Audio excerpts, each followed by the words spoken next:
irmãos? Amém? O pessoal estava reclamando que estava frio. Aliás, estava calor, né? Agora deve estar reclamando que está frio, né? Tem alguém reclamando aí? Não? Não? Amém, meu irmão. Glória a Deus. Bendito seja o nome do Senhor. Eu vou pedir a você que abra comigo sua Bíblia no livro de Gênesis, no capítulo 45. Gênesis 45. Você chegou ao palácio do faraó. Então disse José aos seus irmãos: Eu sou José, meu pai ainda está vivo? Mas os seus irmãos ficaram tão pasmos diante dele que não conseguiram responder. Chegue mais perto, disse José a seus irmãos.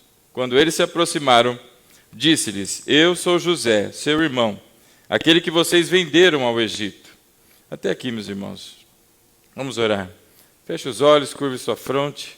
Oremos. Pai, obrigado, Senhor, por essa noite. Obrigado pelo privilégio, Senhor, de nos reunirmos em Teu nome.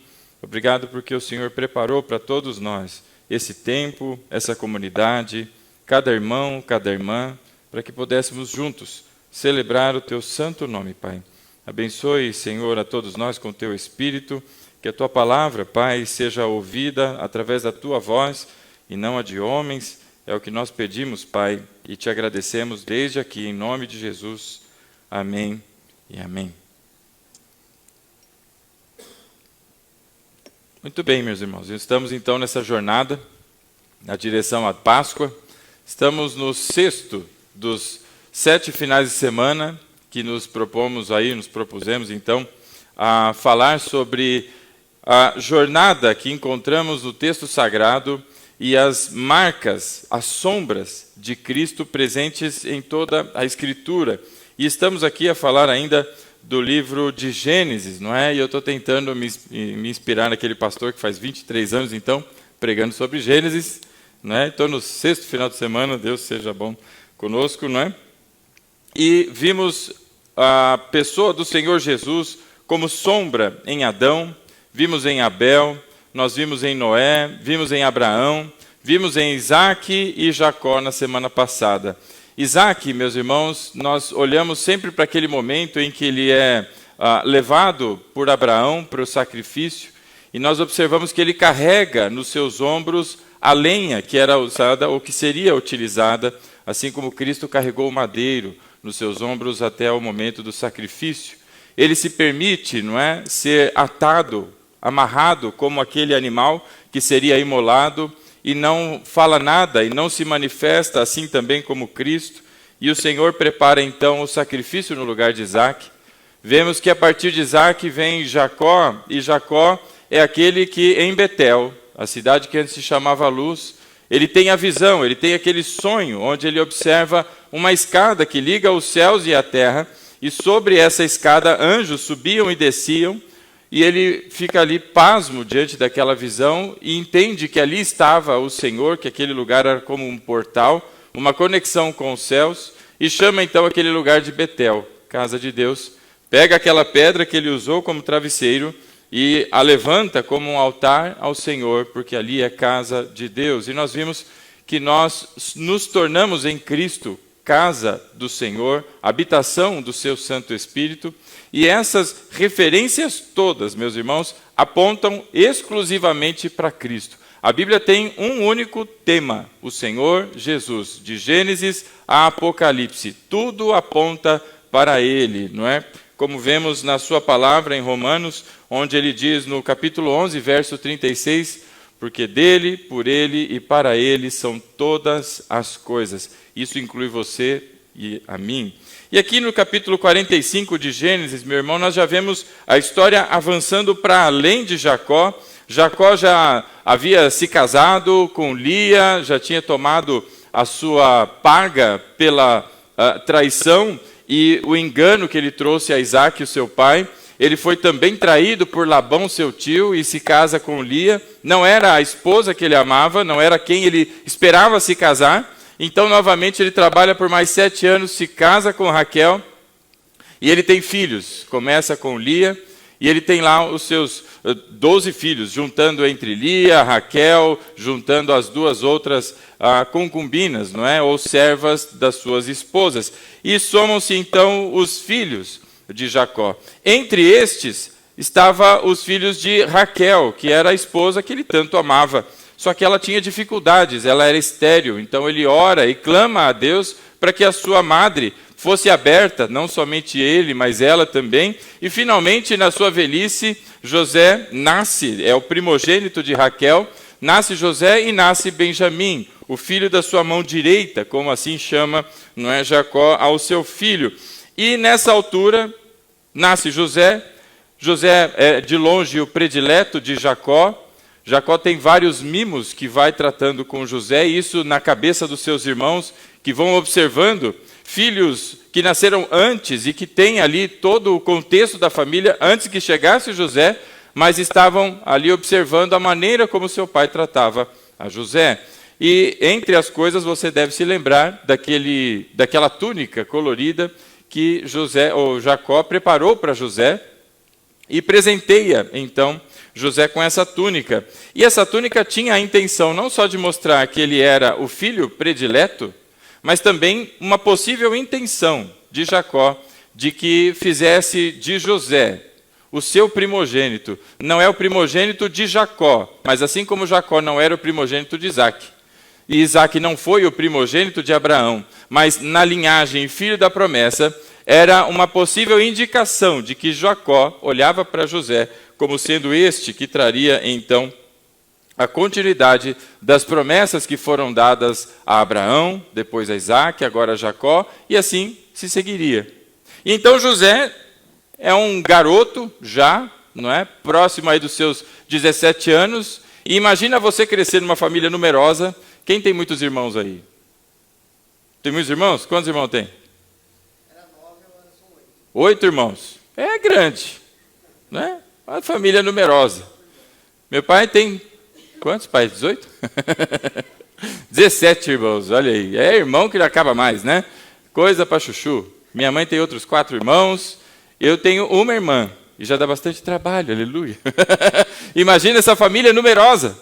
E aí no meio de um grande número de pessoas, e ainda um monte de homem desse jeito, né? Um monte de homem tudo junto, deve dar certa confusão. Um pega a cueca do outro, é aquela coisa arada toda, né? Irmão que dá peteleco no outro, aquela... E aí no meio de todos eles está lá José.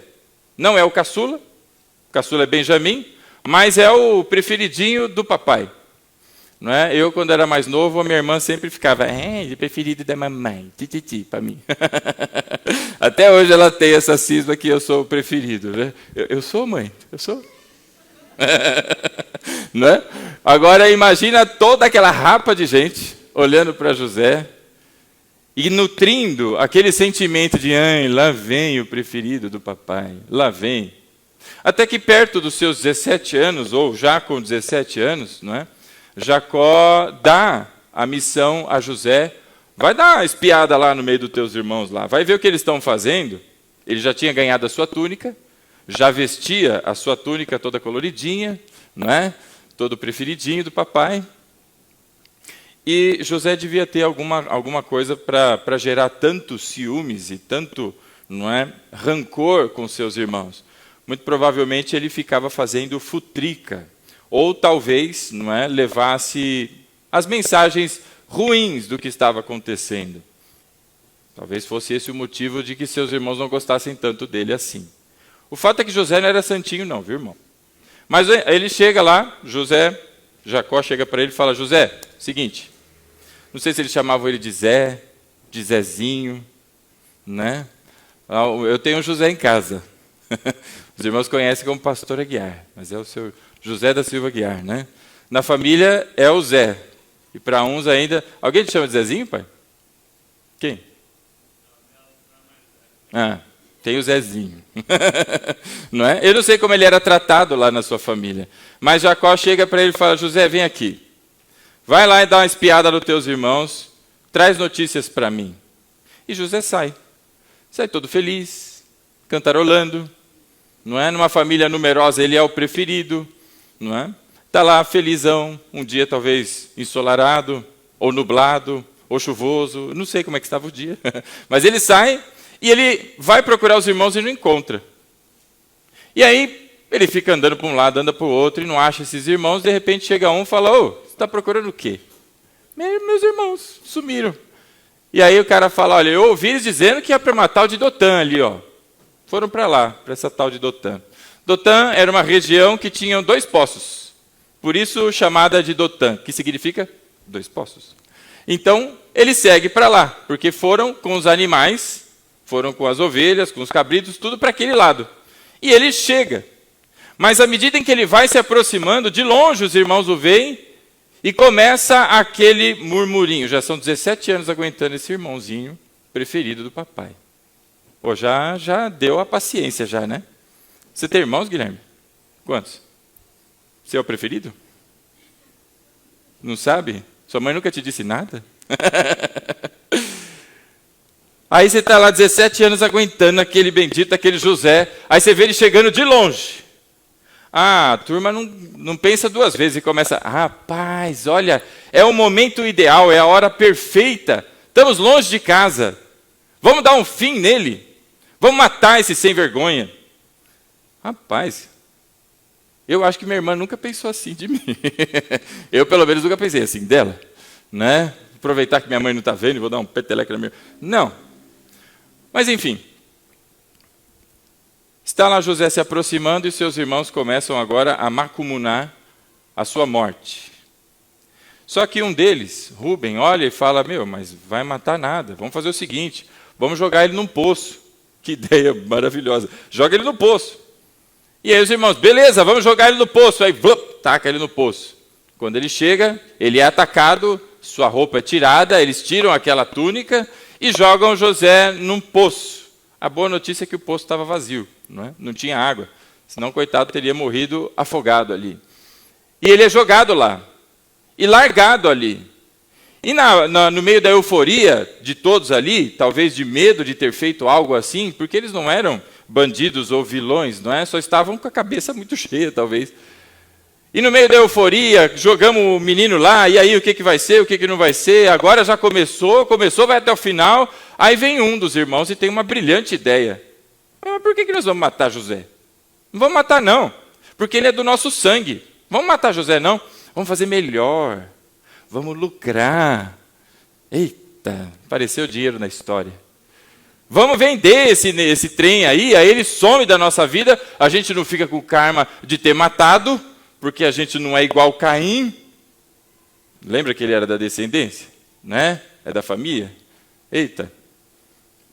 E aí alguém pensa, falou, puxa, olha lá de longe vem vindo uma caravana com um monte de camelo, é agora. Foram lá, eram o quê? Quem que estava vindo?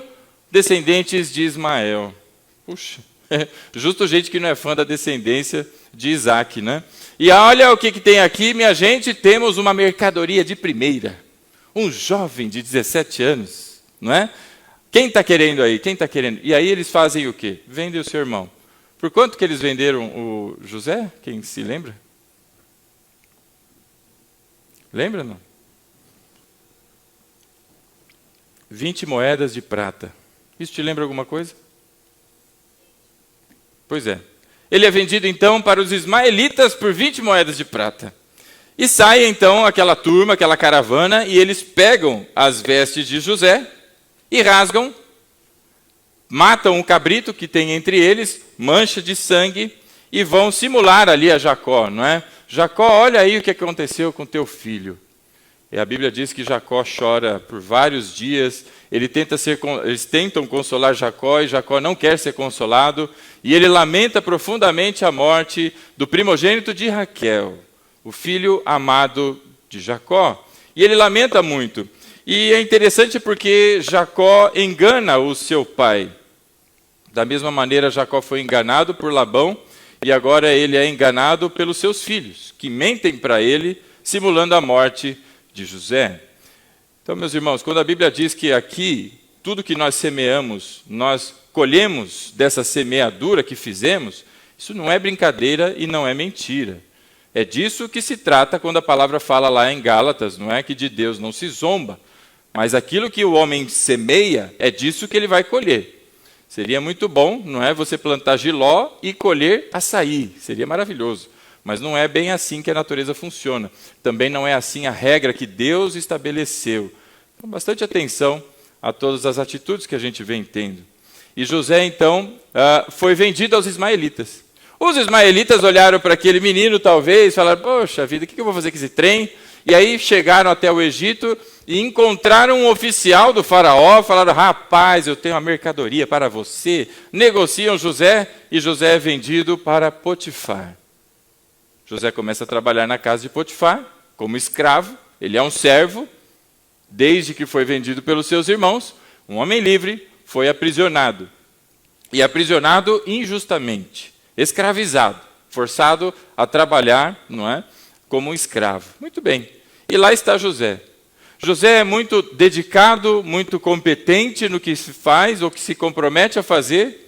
E a Bíblia diz que, de repente, ele se torna ali uma espécie de governanto. Não é? O que seria governanta para o masculino, que eu nunca... Mordomo. Aleluia. Virou um mordomo na casa de Potifar. Muito bem. E ele continua se desenvolvendo e chamando a atenção pelas suas qualidades, pelas suas características, pelo seu caráter mordomístico. Obrigado, meu irmão. Até que ele começa a chamar a atenção da famigerada Potifona. Como diria meu pai, a mulher de Potifar era a Potifona. Né? Patifona, aliás. E aquela mulher, que a Bíblia não dá o nome dela, olha para José e começa a se encantar com José. Acha José bonitinho. Acha José fofinho. E começa a dar em cima de José. Mas José é uma pessoa bastante comprometida e fiel a Deus, e entende que aquilo não só ofenderia o Senhor, mas ofenderia também ao seu senhor, com S minúsculo, o Potifar. E ele resiste, então foge. E aquela mulher tenta segurar ele, não consegue segurar, mas a sua túnica, a nova túnica dele, a capa como escravo, permanece na mão dela. E ela então faz um escarcéu. Começa a mentir, dizendo que ele veio para cima dela, tentou agarrá-la à força, tentou beijar, e ela virou para todo lado, e começou a inventar um monte de história, e prenderam José. Meus irmãos, José tinha 17 anos quando foi vendido pelos seus irmãos. A história está se desenvolvendo muitos anos depois. Muito bem. José agora se encontra preso, numa prisão no Egito, longe de casa, longe da sua família, longe das pessoas que ele conhece, e na prisão, as mesmas qualidades que chamaram a atenção de Potifar, colocando ele como mordomo, agora o carcereiro olha para José e começa a perceber que ele pode confiar em José. E a tudo que se envolvia José, o carcereiro nem conferia mais, nem olhava mais, de olhos fechados, porque ali estava José. Deixa eu te perguntar uma coisa, na tua empresa, onde você trabalha, na tua casa, com teu pai, tua mãe ou tua esposa, as pessoas têm essa mesma confiança com você? Ou olham tudo que você faz, porque geralmente não sai lá muito bem feito? Não é? Honrar a Deus, meu irmão, é entregar o nosso melhor, no trabalho, seja ele qual for, porque todos os trabalhos, não é, honram a Deus, porque Deus diz que nós devemos trabalhar. E lá está José, agora aprisionado e servindo prisioneiros. Ele que foi aprisionado como escravo injustamente, vendido por seus irmãos, e agora dentro de uma cadeia, literalmente, injustamente. Não é a alma mais honesta do mundo presa, não é? Mas está lá, preso de maneira injusta. E ainda assim serve, e serve com alegria, faz de modo muito bem feito a ponto de ser observado. E a essa altura ele já conhece duas outras pessoas. Ele conhece um copeiro e conhece um padeiro, ambos egípcios, e que estavam aprisionados. Estes sim, aprisionados de modo correto, justo, devido. E aí estão lá, se tornaram amigos de José, e estão lá nas conversas. De repente, no mesmo dia, estes dois têm um sonho. E um sonho esquisito, diga-se de passagem, né? O primeiro deles sonha com uma videira, é o copeiro. Ele sonha que essa videira tem 3 ramos e os ramos começam a brotar muitas uvas, uvas parrudas, né? E essas uvas ele pega, espreme, e ele vê ele espremendo e a uva cai numa taça, e essa taça era a taça do faraó. Ele fala, caramba, mas que uva que dá tão rápido assim, 3, no meio da taça do faraó, e eu estou na cadeia, eu não entendi nada. Já o outro sonha, é um padeiro, né? Ele sonha com... Hello, moto. Ele sonha com 3 cestas de pães brancos, inclusive, que estão sobre a sua cabeça.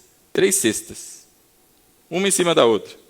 Você já viu aquela, não sei que mulher que é aquela que tem um monte de fruta na cabeça e fica dançando?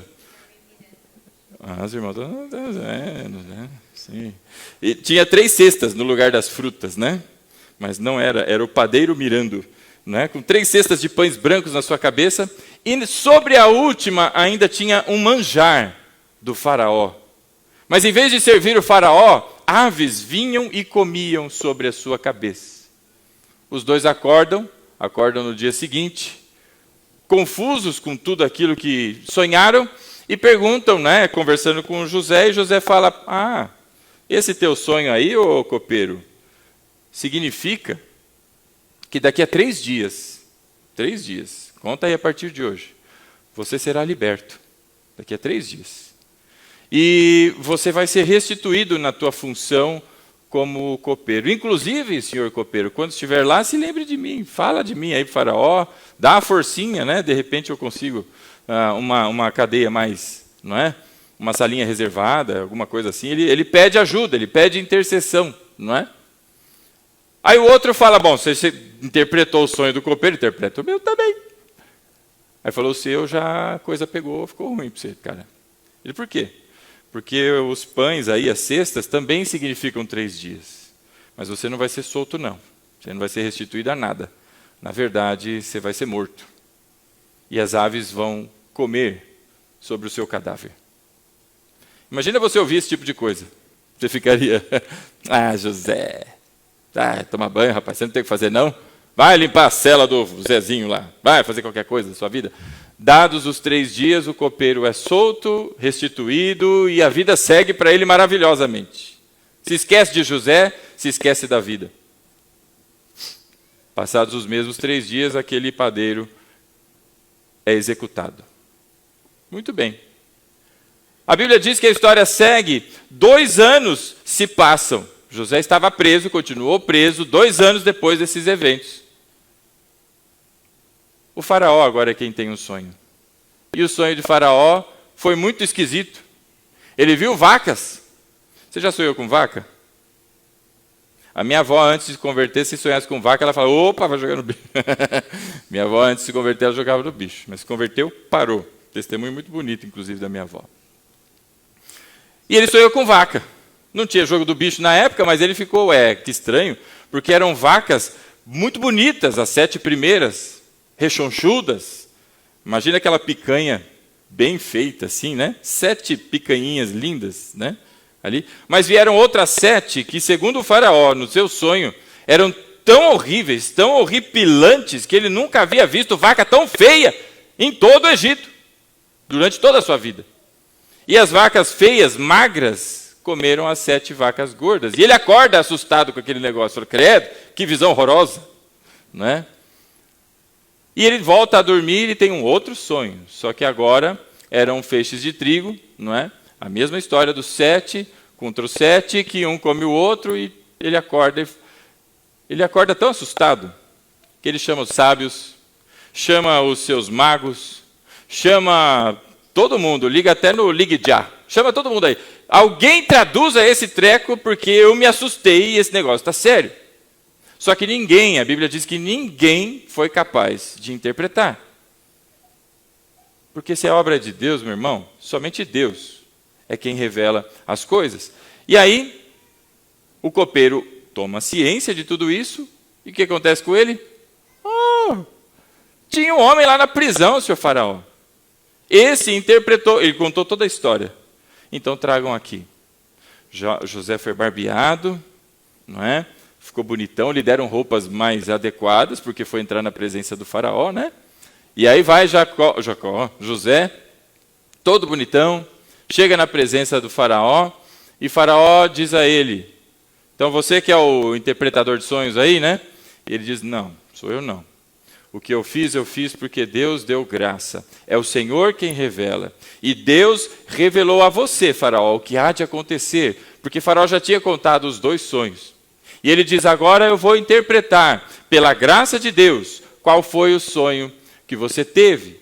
E aí ele explica dos 7 anos de grande fartura, muita produção na terra, uma produção tão excelente que ao final dos 7 anos a terra não produziria nada, haveria uma grande seca, uma grande fome, e isso era em proporções mundiais, não era só na região do Egito, mas era em todo o mundo conhecido. E por isso era importante que Faraó olhasse para aquilo, porque Deus revelou para que Faraó tomasse atitudes.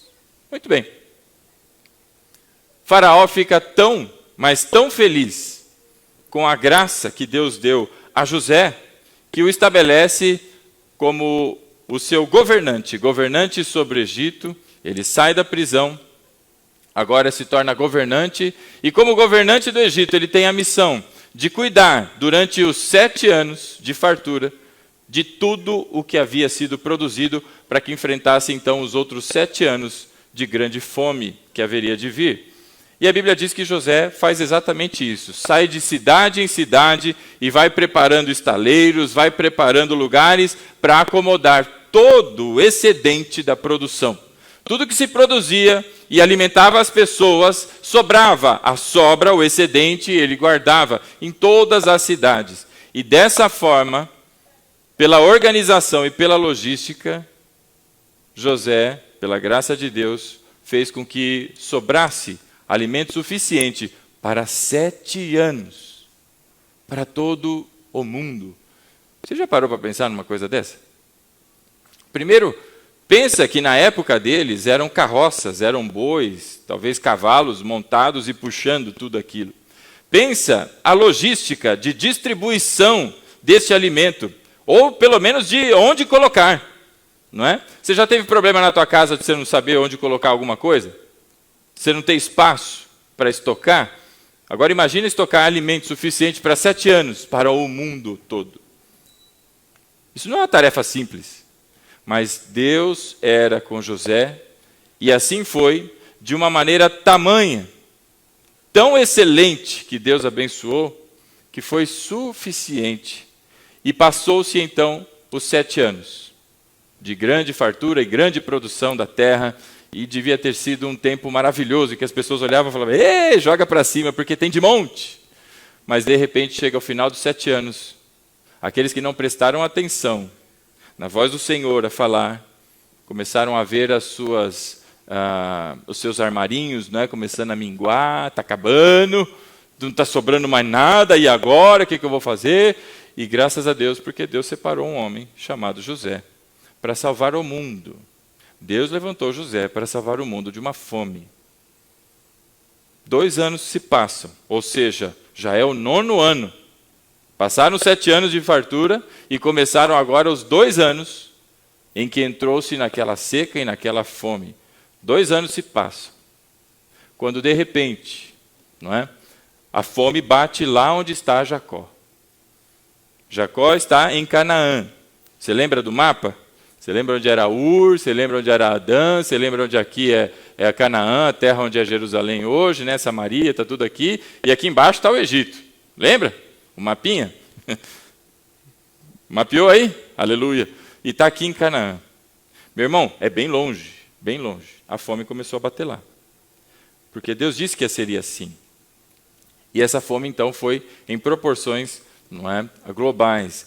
E Jacó agora começa a... O que vocês estão olhando um para o outro? Seus filhos estavam ali no alvoroço, não é? Talvez Simeão dando um peteleco em Levi, Levi olhando para Rubem. O que está acontecendo aí, minha gente?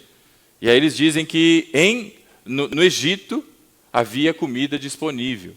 Ouviu-se rumores de que o Egito havia se preparado de uma maneira tão excelente que tinha grãos, que tinha alimento para vender. E Jacó diz então, vai, desce todo mundo, só que Benjamim fica. E eles queriam levar Benjamim, mas Benjamim não vai não.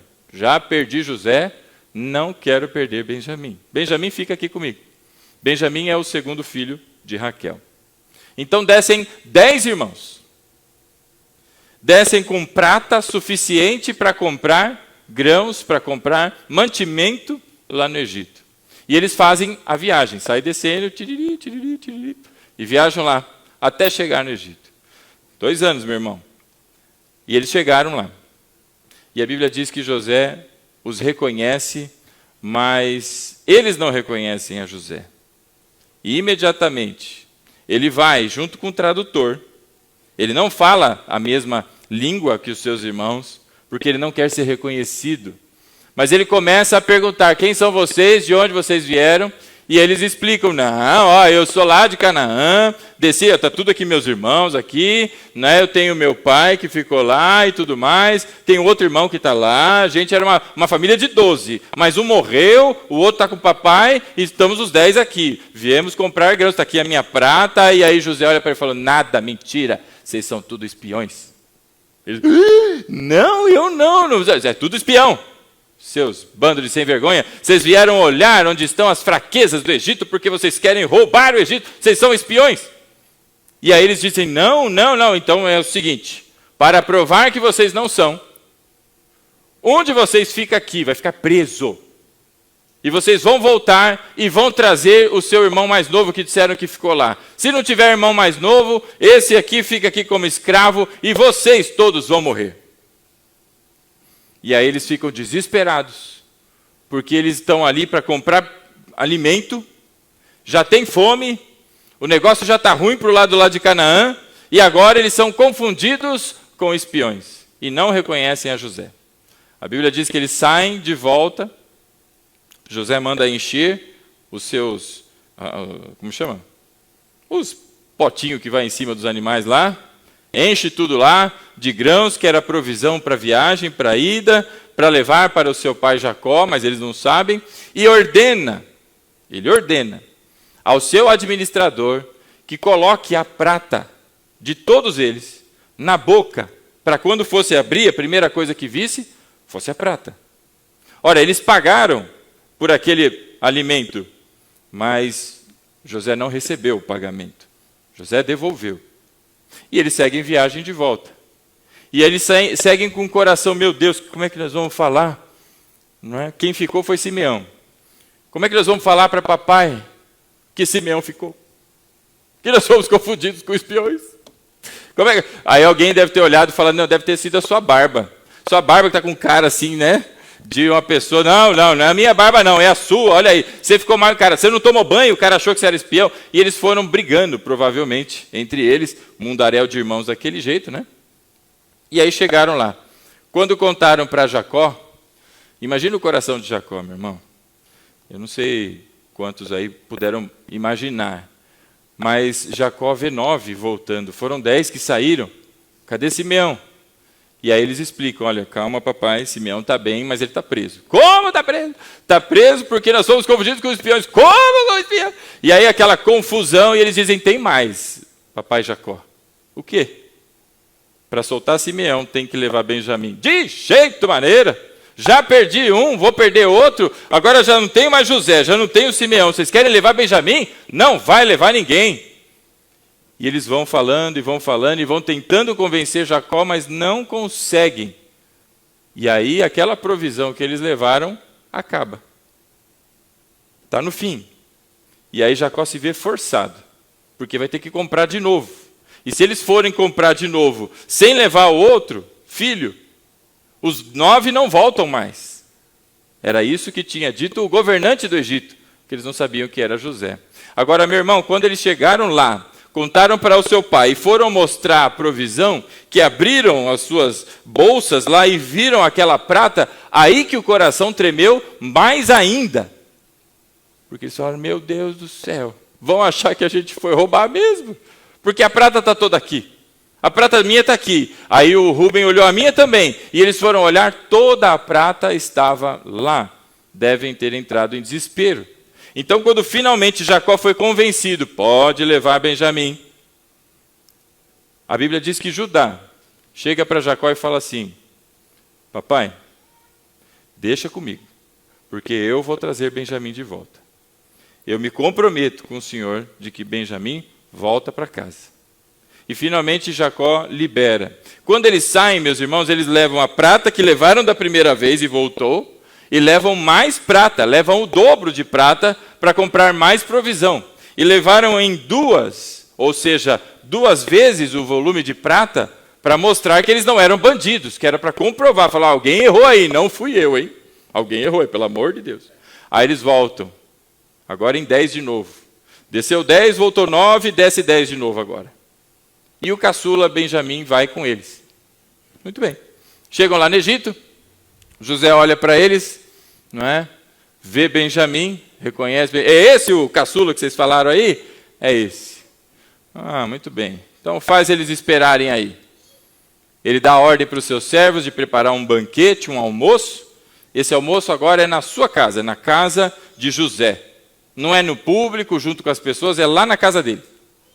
Enquanto eles estão lá esperando, eles trazem os presentes que foram trazer para José, trazem, se arrumam, tudo bonitinho, dão aquela tapa na barba, assim, para ninguém achar que eles eram terroristas, coisa assim, né, tal. Não somos nada do relelê, relelê. Então vamos lá, todo mundo bonitinho, pronto. Ó, e tem mais, hein, gente? Eu não sei o que aconteceu, alguém aí cometeu alguma falha, mas quando eu cheguei em casa, que eu abri a minha bolsa, a prata estava toda lá. Mas, ó, para provar que eu não peguei, não só trouxe de volta, como eu trouxe mais, em dobro, para que eu compre mais grãos. Viu, gente? Não sou espião, não sou bandido, está aqui meu irmão caçula, como a gente tinha dito que era verdade, está aí, está tudo aí, tudo é verdade aí. Muito bem. A Bíblia diz então que Simeão foi solto, se junta aos seus irmãos e agora tem 11 esperando José.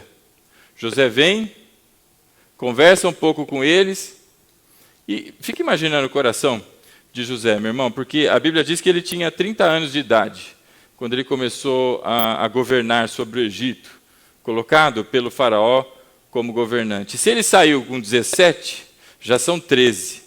13 anos que ele ficou sem ver os seus irmãos, começou a governar. 7 anos de fome, 20, mais 2, aliás, 7 anos de fartura, não é 20, mais 2, 22 anos que ele não via aquela tropa. E de repente aparece na frente dele toda a sua família. Ele revive todos aqueles momentos, todos os sentimentos afloram e ele está ali diante dos seus irmãos e não sabe se os seus irmãos mudaram, são os mesmos. Ele pede para buscar Benjamim com um objetivo só. Além de ver o seu irmão que ele não via há muito tempo, era para ter certeza que também Benjamim não tinha sido vítima, como ele foi, dos seus irmãos. E então está ali toda a família, diante dele. E a Bíblia diz que ele sai um pouquinho, ele vai ao banheiro e chora um monte, porque imagina o coração desse homem. Se coloque no lugar dele. Ele dá uma lavadinha no rosto, repassa aquele negócio que passa no olho assim para fazer a marquinha do Egito, né, que eles faziam. Todo filme de Egito tem alguém que tem o olhinho puxado, não tem? José faz lá a maquiagem, o make-up. E volta. Pode servir o almoço, minha gente. E aí os 11 se colocaram à frente dele, e quando ele entra no salão, a Bíblia diz que os 11 se curvam com o rosto ao chão, diante do governante do Egito, em cumprimento exato do sonho que Deus tinha dado a José há muitos anos antes e que eles tinham, não é, rejeitado o seu irmão e rejeitado o sonho, por ciúme, por inveja, por qualquer outro motivo. Muito bem. A Bíblia diz que eles comem até se fartar, e aí quando eles terminam de comer, tudo certo, minha gente? Obrigado por vocês terem vindo, viu? Legal. Já mandei encher aí as bolsinhas de vocês aí de novo com mais mantimento. Podem ir embora. Vai todo mundo embora, vai feliz. Teu pai está vivo, né? Os caras, sim, papai está vivo, está bem. Tudo. Então tá bem, pode ir embora, todo mundo feliz. E aí agora aos 11, chegou mais um aqui, ó.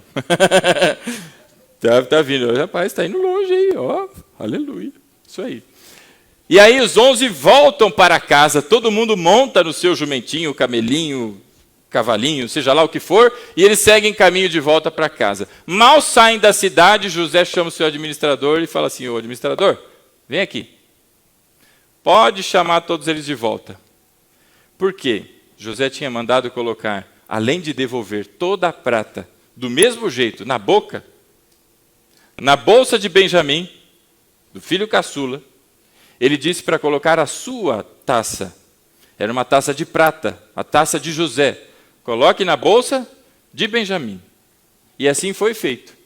E os homens todos indo embora para casa felizes, porque Benjamim estava com eles, Simeão estava com eles, a bolsa estava cheia, estamos voltando para casa, papai vai aliviar o coração quando vê os seus filhos de volta, e de repente alguém grita assim de longe, oh! Se fosse dos dias de hoje, os caras iam estar dirigindo e eles escutassem, assim, aí o cara, opa, o que é isso? Era a polícia do Egito chegando. Alto lá! E aí para todo mundo para aqueles cabelos. O que foi? Vocês não têm vergonha?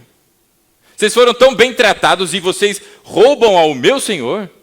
Eles imagina, aqui ninguém rouba não. Imagina, qualquer um se falar que roubou aqui, pode levar como escravo, porque aqui não tem ninguém, não tem bandido aqui não. Então vamos olhar as bolsas. E aí começaram a abrir, e começaram a ver as pratas, e o coração tremeu tudo de novo. Abre bolsa, abre bolsa, abre bolsa, abre bolsa. E quando abre a de Benjamim, aí está o grande ladrão. É este. E aí eles falam, meu Deus, é justo de Benjamim. Benjamim, o que você fez? Eu não fiz nada. E deve ter sido aquela confusão. E eles disseram, Rubem disse, se alguém for encontrado com alguma coisa, pode levar como escravo, porque é bandido. Aqui não tem bandido não. E acharam na bolsa de Benjamim. Agora imagina o coração daqueles homens, que eram... como é que se diz? Não é testemunha. Que participaram do ato. Cúmplices, obrigado. Que eram cúmplices da possível morte de José. Viram tudo o que aconteceu com seu pai. Conviveram mais de 20 anos com aquele sentimento no coração, entre um misto de emoção, de remorso, arrependimento, qualquer coisa do tipo. E agora veem que o seu irmão, Benjamim, o caçula, que seu pai disse várias vezes que não era para ir, estava sendo levado de volta para o Egito para ser aprisionado. Meu irmão, haja coração. E aí eles voltam todos juntos, e o administrador tinha dito para eles, vocês podem ir embora, porque é só esse aqui que vai preso, só esse aqui que vai como escravo. Não, a gente vai lá, vamos lá falar com o governante, e aí eles chegam, não é? Diante deles, é o capítulo 44 de Gênesis, chegam diante de José e começam a se justificar. E aí José vira para eles, né? O que está acontecendo aqui, né? E eles, então, meu senhor, nada disso, isso é um mal-entendido, é um engano, meu Deus do céu, olha lá e tudo mais. O senhor vai agora colocar todo mundo como escravo? Ele disse, não, todo mundo não. Só quem foi pego aí no flagrante aí. Quem foi? Aí, foi Benjamim, então, só Benjamim. E aí eles entram em desespero, porque estão revendo a cena que viram lá atrás, quando eles foram, não só cúmplices, mas os atores, coadjuvantes, ou seja o nome que se dê, carrascos de José, aleluia. Muito bem. E de repente José olha para eles e diz, não, vocês todos podem ir embora, este fica. Imediatamente, a Bíblia diz que Gideão se coloca, mudei o nome do homem, Judá, se coloca na frente de José e pede permissão para falar. E todo curvado lá, José fala, pode falar, pode falar. E até aí, tudo com intérprete. E ele começa a dizer, falou, lembra que o senhor perguntou quem era a gente? Lembra que o senhor perguntou se eu tinha um pai vivo? Eu tenho um pai vivo. Eu vou te contar uma história. Nós somos em 12. Só que um morreu. Nossa, foi uma coisa terrível para o meu pai, uma coisa terrível, ele ficou por anos chorando e tudo mais, e a gente não quer passar por isso de novo, e ele tem um amor muito grande por esse que é o caçula, que é Benjamim. Não tem como eu voltar para casa e esse menino não voltar comigo, então eu não posso ir. E ele faz mais, ele diz o seguinte, faz o seguinte, solta o meu irmão, me mantém aqui, deixa Benjamim voltar para casa. Quando ele diz essas palavras, chega exatamente no momento em que nós começamos a ler no capítulo 45 de Gênesis. Eu queria que você fosse comigo até aí. A essa altura, verso 1, José já não podia mais conter-se diante de todos os que ali estavam, porque ele já estava guardando o segredo há tanto tempo, e vendo a reação dos seus irmãos, vendo como aquilo tinha impactado os seus irmãos a ponto de preferirem se colocar no lugar de Benjamim para que Benjamim voltasse, por amor a Jacó e por amor a Benjamim. E ele não estava mais contendo e gritou: saiam todos daqui, faz todo mundo embora. E só ficaram os seus irmãos e José na sala. E quando isso acontece, a Bíblia diz ali, não é? No verso 2, e ele se pôs a chorar tão alto que os egípcios o ouviram, e a notícia chegou até o palácio do faraó. E então José disse aos seus irmãos: eu sou José, meu pai ainda está vivo. Ele já não estava aguentando mais. Queria saber se era verdade, se não era, se Jacó vivia mesmo ou não. Mas aquilo foi tão impactante para eles, não é? Como diz aí a continuidade do versículo, que eles não conseguiram responder, porque ficaram olhando e falaram: como assim José? José morreu. Estamos vendo um fantasma? Porque esse homem estava falando com a gente com um tradutor. E agora eu entendo ele falar a minha língua e ainda ele se apresenta como meu irmão. E talvez um começou a olhar, falou assim: rapaz, eu estou vendo semelhança. E eles ficaram tão pasmos que não conseguiram responder. E aí o verso 4, ele diz assim: chegue mais perto, disse José a seus irmãos. E quando eles se aproximaram, ele disse: eu sou José, o seu irmão, aquele que vocês venderam ao Egito. E aí, meu irmão, deve ter dado, não um frio na espinha, né? Deve ter dado uma vontade de desmaiar, de levantar, de cair de novo, de morrer, de cuspir o coração, de engolir de volta. Falei: como assim, José? Eu achei que José estava morto. E você agora está aí? E não é só você que está aí, mas você é o governante do Egito? Meu Deus! Imagina quanta surpresa acontece no coração desse homem. E aí, meus irmãos, até aqui eu queria que você percebesse a quantidade de fatores que apontam para Cristo nessa história. A quantidade é enorme. Eu trouxe até uma lista aqui para me ajudar, porque era muito grande. A primeira delas, não é? José, ele teve sonhos que apontavam para a autoridade que Deus lhe daria no futuro. E ele conta aos seus irmãos.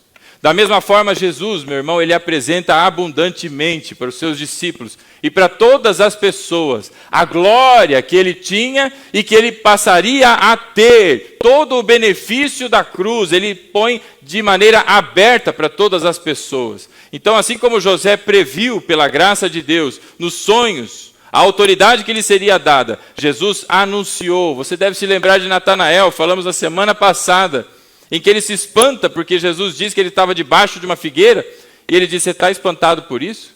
Vocês vão ver os céus abertos e anjos de Deus descendo e subindo sobre o Filho do Homem, o mediador, o Salvador, o Messias, o Senhor Jesus. E falando de maneira aberta, também nós podemos ver que José, ele foi rejeitado pelos seus irmãos.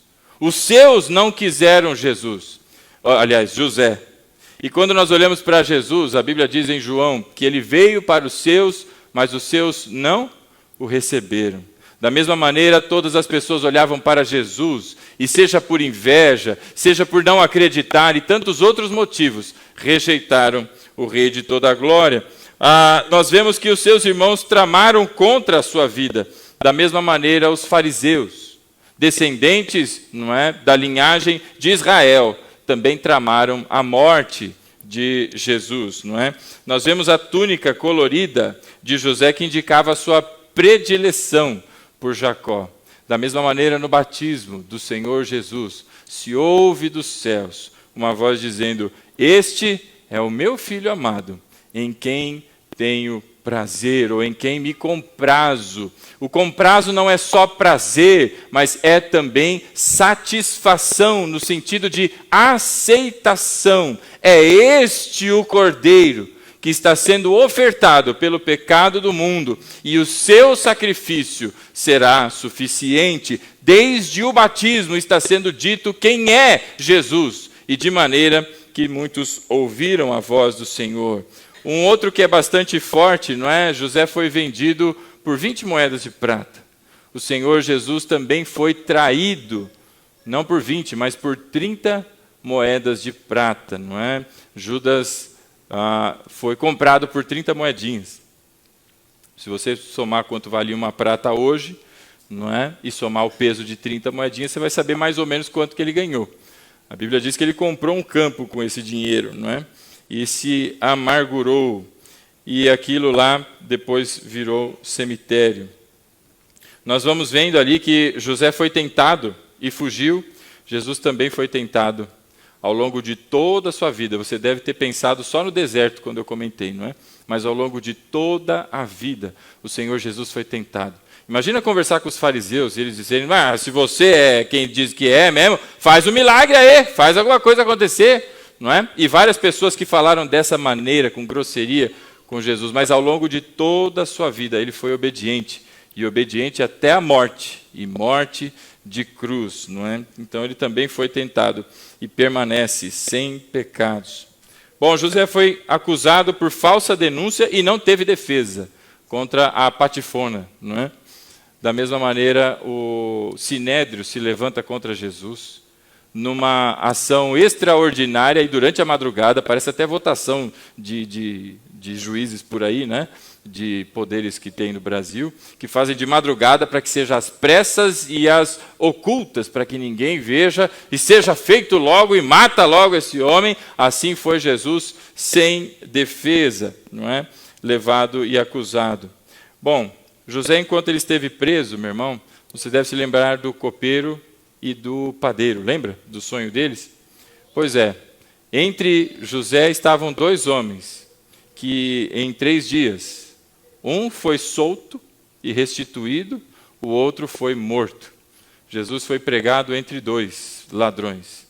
Jesus estava ali como um inocente, aqueles 2 não.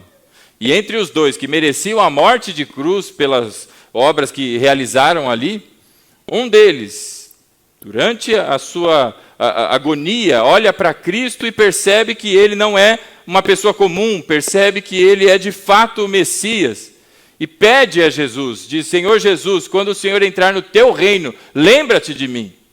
Ele para o outro que está caçoando, porque os 2 estavam, ele diz: para, a gente está aqui porque a gente merece.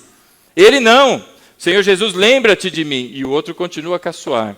Então, no mesmo dia, 2 bandidos, que um se livra da morte e encontra em Cristo o caminho para a vida e vida eterna, porque disse o Senhor Jesus: ainda hoje estarás comigo no paraíso. O Senhor Jesus não é mentiroso, irmão. Benditas essas palavras que ele ouviu da boca do Messias. Agora o outro, este foi morto. E não só morreu na cruz, mas enfrenta, por não ter reconhecido Jesus como Messias, a morte eterna. Não é? Da mesma maneira, o José se tornou, não é, senhor na casa de Faraó, o segundo no domínio de todo o Egito. Não é? Jesus, ele foi elevado acima de toda criatura. E ele não é senhor do Egito, ele não é senhor do Brasil, ele não é senhor do mundo, ele é o senhor do universo, elevado acima de toda a criatura, não é? José começou a governar com 30 anos de idade. O Senhor Jesus inicia o seu ministério aos 30 anos de idade. Ele veio salvar, José, o mundo da fome, e Jesus, ele veio para salvar o mundo da morte e do pecado, da condenação que lhe era devida, não é?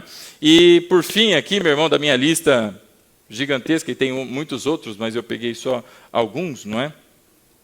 José, ele foi capaz de prover mantimento pela graça de Deus para alimentar as pessoas, não é? Jesus é o pão da vida que desce do céu e dá alimento eterno. Aquele que de Jesus come nunca mais tem fome. Não foi um ato que demorou ali só 7 anos, mas perdura pela eternidade. Essa é a obra do Senhor Jesus. Então você olha para esse homem José, e quantas coisas apontavam para o Messias, o Filho de Deus. E aí, com base em tudo isso, meu irmão, você olha para a vida de Jesus, se imagina um israelita, um judeu nos tempos de Jesus, e olha para tudo isso e fala: mas como é que não consegue fazer a correlação, meu irmão? Porque estavam cegados, estavam com os seus olhos fechados, o coração endurecido, e não puderam reconhecer ali que estava o Messias, não é? Então ali vemos vários pontos em que José aponta para o ministério e para a pessoa de Cristo. E aí, continuando a nossa leitura, no capítulo 45 de Gênesis, no versículo 4, não é? A Bíblia diz que José pede para que eles se aproximem, dá até uma lembrança de Jesus chamando os discípulos: venha, pode vir, encosta aí, vê que sou eu mesmo, né? Põe a mão aí nas minhas feridas, aí vem aqui, você que não está acreditando direito. Ele diz: pode chegar mais perto, minha gente. Sou eu mesmo, é José, filho de Raquel, filho de Jacó, filho de Isaac, filho de Abraão. Sou eu, meu irmão, é nós, Queiroz. E aí ele diz assim, no verso 5, não é? Agora não se aflijam, nem se recriminem por terem me vendido para cá, pois foi para salvar vidas que Deus me enviou adiante de vocês. Acontece algo maravilhoso na vida de José, meu irmão. E esse é o motivo das muitas lágrimas que ele teve e de suportar toda aquela situação com seus irmãos até se revelar.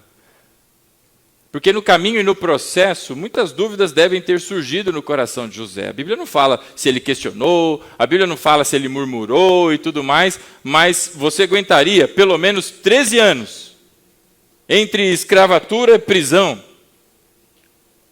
Você aguentaria quietinho, sem reclamar com Deus, falar: Senhor, mas o que eu fiz para merecer isso? Você aguentaria? Eu não sei se José aguentou. A Bíblia não diz se ele murmurou ou não. Mas o fato é que 22 anos depois de tudo que aconteceu com esse homem, ele tem a mente esclarecida e consegue dizer aos seus irmãos, para que eles não fiquem com medo.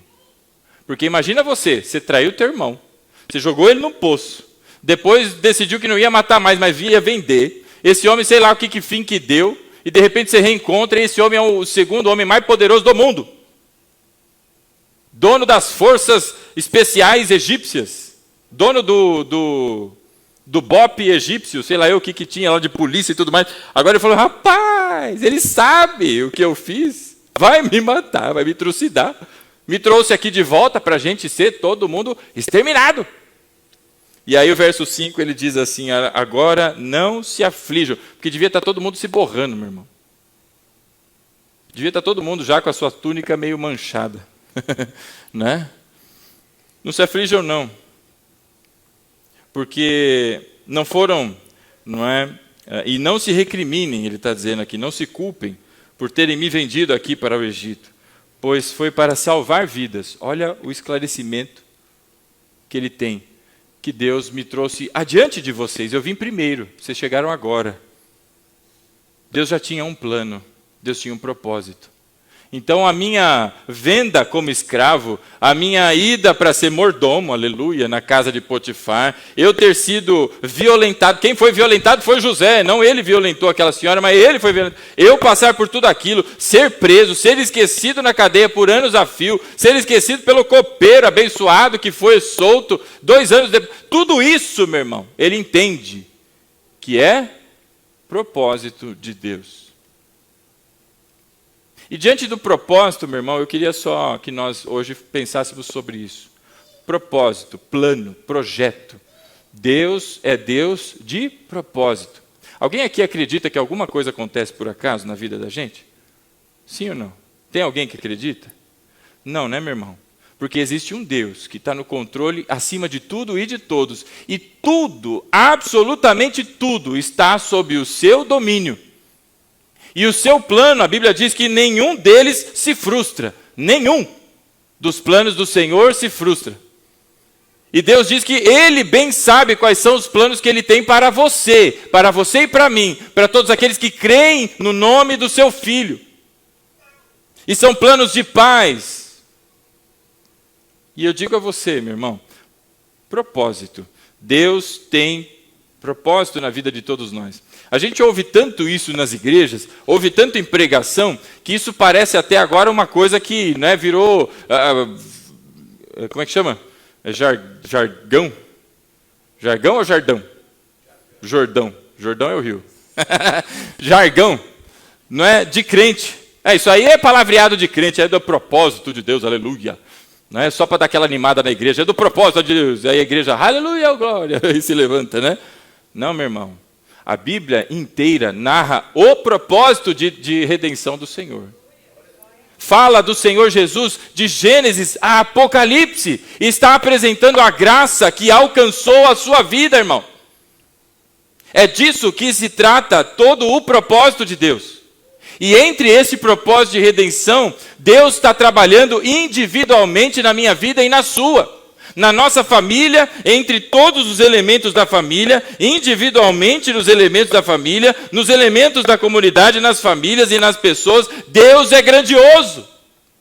E nada, absolutamente nada, acontece se não é do propósito do Senhor na sua vida, irmão. Nada. Inclusive estas que a gente agora está reclamando, murmurando e clamando a Deus que pare. Talvez José tenha feito isso na prisão. A Bíblia não fala. Chega, Senhor, não aguento mais comer a comida daquele homem nessa prisão. Comida sem sal, ou isso, aquilo, ou sei lá, tinha feridas e tantas coisas que talvez tivessem acometido a José naquele período. Propósito, meu irmão. Deus tem propósito. Você pode dizer amém? Você disse amém porque eu pedi ou porque você crê? Deus tem propósito. E sobre propósito, eu queria que nós pensássemos hoje sobre a história de José em 3 coisas. Primeira delas, o propósito de Deus gera arrependimento. O propósito de Deus gera arrependimento. Não é remorso não, irmão. Não é aquele pensamento, oh, droga. É arrependimento. Eu deixei de propósito uma última das coisas que se assemelham entre José e Jesus, para que você observasse o arrependimento. Qual é o nome do traidor? Você se lembra? Não lembra, irmão? Do traidor de Jesus. Qual é o nome? Ah, glória! Você está acordado, irmão? Judas. Judas o quê? Iscariotes. Iscariotes não é o sobrenome de Judas. Mas Ish quer dizer que é homem e Queriote, que é o lugar de onde ele vem. Iscariote, Iscariotes, a tradução saiu isso, e alguém acha que é o sobrenome desse homem. Assim como tem gente que pensa que Cristo é o sobrenome de Jesus, e não é, é o título. Ele é o Cristo, o Messias, não é? Então Judas é o traidor. Você parou para pensar? Quem foi dos irmãos que teve a brilhante ideia de vender José? E não matar, mas vender José para lucrar. Você teve a atenção a esse detalhe? Seu nome é Judá. Jesus é de que tribo, irmão? É o leão da tribo? Foi Judá. Ele quem disse para os seus irmãos, para, por que matar esse daí? É sangue do sangue nosso. Não, vamos matar não. Vamos vender. Vai entrar dinheirinho. Hã? Ó, que ideia brilhante! E os seus irmãos, yes! Venderam. Agora, os anos se passaram e ele está diante do seu irmão. Ele já foi, trouxe Benjamim, pegou Simeão e Benjamim estão voltando, foi parado, volta, porque está sendo acusado que vai ter traição ali, que Benjamim vai ficar como escravo. E o que é que Judá faz diante de José? 44, capítulo 44 de Gênesis, verso 18. Abra aí comigo e acompanhe, por favor.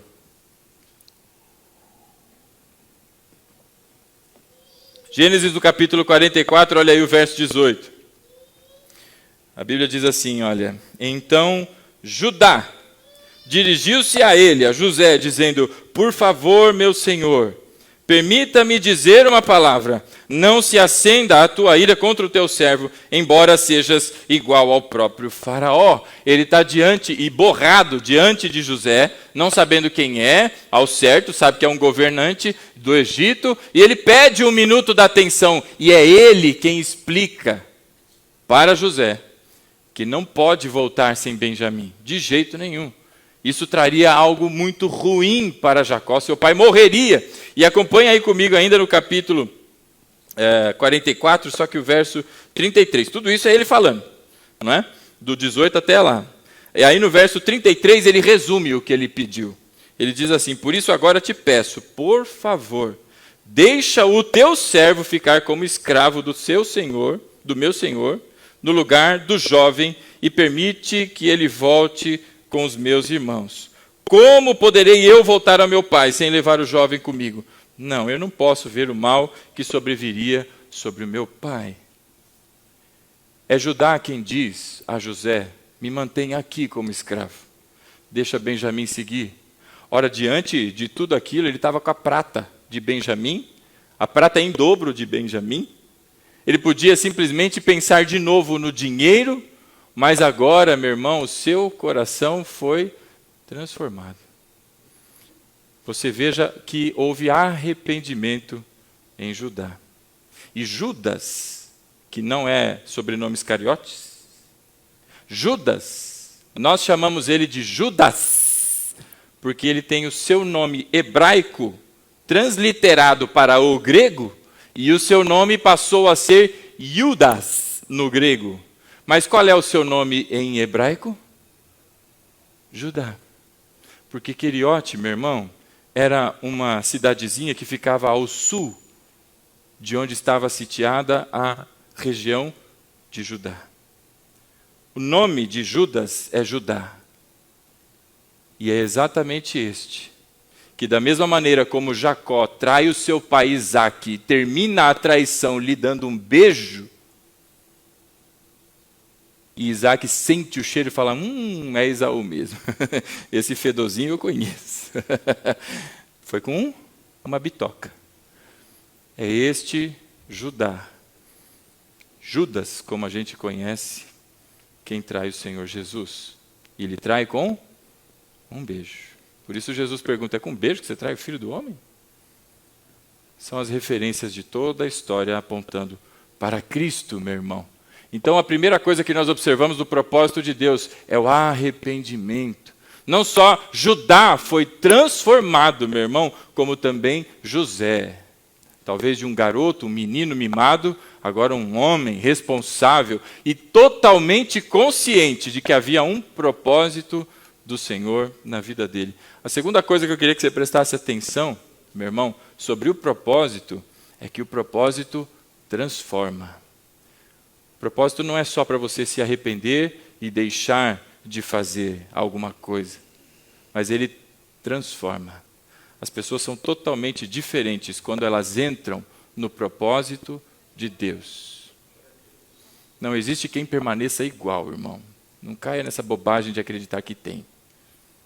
Porque nenhum plano do Senhor é frustrado. E o propósito de Deus sobre a vida daqueles homens transformou a ponto de todos eles caírem ao pranto quando descobriram que era José, e José disse: calma que eu não quero me vingar de ninguém não se afligem, porque não foram vocês que me venderam para o Egito. Olha aí comigo, meu irmão, o que é que ele diz? No verso 8, agora do capítulo 45. Veja a transformação, no verso 8. E a plena consciência. Meu irmão, como é gostoso ver alguém, não é, que é consciente do Deus que serve, conhece a sua palavra e anda na sua luz. Verso 8, ele diz assim: assim, meus irmãos, não foram vocês que me mandaram para cá. Não foram vocês que tiveram uma ideia brilhante, vamos lá ajudar, que não sei o que e tal. Mas olha o que ele diz: mas sim o próprio Deus. Isso é projeto de Deus. Deus queria que eu passasse por tudo o que eu passei, para que eu alcançasse o lugar onde eu estou agora e pudesse prover salvação para o mundo. Desta maneira, Jesus não foi, meu irmão, levado à força, mas ele se entregou, porque ele foi enviado pelo seu Pai, para que morresse neste lugar e ressuscitasse ao terceiro dia. E assim nós fôssemos não somente com as nossas dívidas e a escrita de dívida paga na cruz do Calvário, mas ao ressuscitar, pudéssemos ter sido justificados pelo sangue de Jesus. Por isso as pessoas são transformadas. No verso 8, olha só: não foram vocês que me mandaram para cá, mas sim o próprio Deus. Ele me tornou ministro do faraó. Não foi o faraó que teve a brilhante ideia: vou pôr você, José. Mas Deus moveu o coração do faraó para que o faraó o nomeasse como a pessoa mais importante, mais poderosa, ou a segunda, ficando tão somente abaixo do faraó. Então ele diz: ele me tornou ministro do faraó e me fez administrador de todo o palácio e o governador de todo o Egito. Ele tem total ciência, não tem murmuração.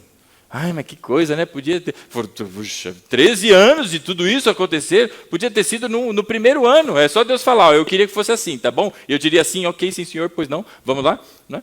Mas existe todo o trabalhar do propósito de Deus. Portanto, meu irmão, a segunda coisa que eu queria que você observasse é que o propósito de Deus transforma. A gente não entende na hora, nem fica feliz. Mas depois, quando vê o resultado do que Deus fez, vem a alegria no coração. Porque a gente vê que a vontade de Deus, ela é boa, agradável e perfeita. E por fim, a terceira coisa que eu queria que você observasse, meu irmão, no propósito de Deus, é que o propósito de Deus restitui. O propósito de Deus restitui. Tudo que foi perdido por conta do pecado, tudo que foi perdido por conta da nossa falta de capacidade de olhar e confiar em Deus, no propósito de Deus, sendo essa a vontade do Senhor, Deus restitui. E Jacó, que enganou seu pai, enganou seu irmão, fez tudo o que fez, teve a sua paga e foi enganado inclusive pelos seus filhos. Que traição! Mas ao final da vida, a Bíblia diz que Jacó toma conhecimento de que seu filho José está vivo. Você já pensou ter seu filho dado como perdido, como morto? 13 anos depois, 22 anos depois, melhor, vem a notícia de que não, ele não está morto, não. Não só não está morto, como está muito bem, e agora é o governante do Egito. Você sabe qual foi a reação de Jacó, meu irmão? Você vai acompanhar a leitura comigo aqui, aí no capítulo 45, não é? Olha aí comigo o verso 25. Assim partiram do Egito e voltaram a seu pai Jacó. Depois todo mundo se abraçou, todo mundo chorou, foi aquela choradeira, os irmãos se reencontraram e José dá uma ordem para eles. Uma ordem como irmão, que eles agora haveriam de reverenciar, como a autoridade que ele é, ele diz assim: vocês vão voltar, vão avisar o papai que está tudo bem aqui, vão trazer ele comigo. Mas não briguem no caminho. Então os irmãos deviam ser aqueles irmãos da confusão mesmo, né? E aí o verso 25. Assim partiram do Egito e foram, não é, a seu pai Jacó na terra de Canaã. Subiram, tudo de novo. E lhe deram a notícia: José ainda está vivo. Na verdade, ele é o governador de todo o Egito. Olha a reação de Jacó. O coração de Jacó quase parou. Você consegue imaginar o sentimento de um pai que não conseguiu ser consolado nem pelos outros filhos, 20 e tantos anos depois, recebe a notícia de que seu filho está vivo, está muito bem, e agora é uma grande autoridade. A Bíblia diz que o coração dele quase parou. Já velhinho, antes de deixar Benjamim seguir viagem com os seus irmãos, ele disse: olha que se Benjamim não voltar, essas minhas barbas brancas aqui, elas vão para a sepultura, hein? E agora ele ouve, vê Benjamim, vê Simeão, vê todo mundo, e tem a notícia de que o filho que era perdido estava vivo. Porque o propósito de Deus restitui, irmão. O propósito de Deus traz à existência aquilo que já não existia mais. Deus renova, meu irmão. E isso só é possível porque Cristo pagou por nós naquela cruz. Ressuscitou ao terceiro dia, é vivo e governa o universo com a sua destra poderosa. E sobre nós está a sua palavra, o seu Espírito que habita em nós. E no propósito de Deus, tudo que você, pela sua infeliz incapacidade, pela sua teimosia ou pelo pecado, perdeu, quebrou, se foi, Deus é capaz de restituir. e trazer uma alegria muito, mas muito superior ao que era a primeira. Porque Ele é o Deus Todo-Poderoso. Ele é o Deus de propósito. Por isso, nessa noite, meu irmão, eu vou pedir a você que se coloque de pé. Convido o louvor a se posicionar.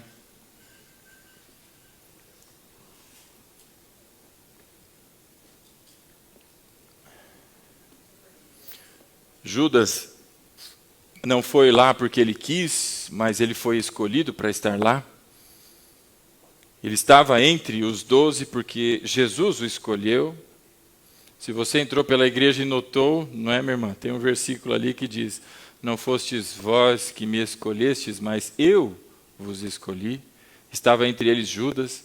Nada foi fora do plano, do projeto de Deus. Nem mesmo todos os fatos que envolveram a vida do Senhor Jesus. Tudo, absolutamente tudo.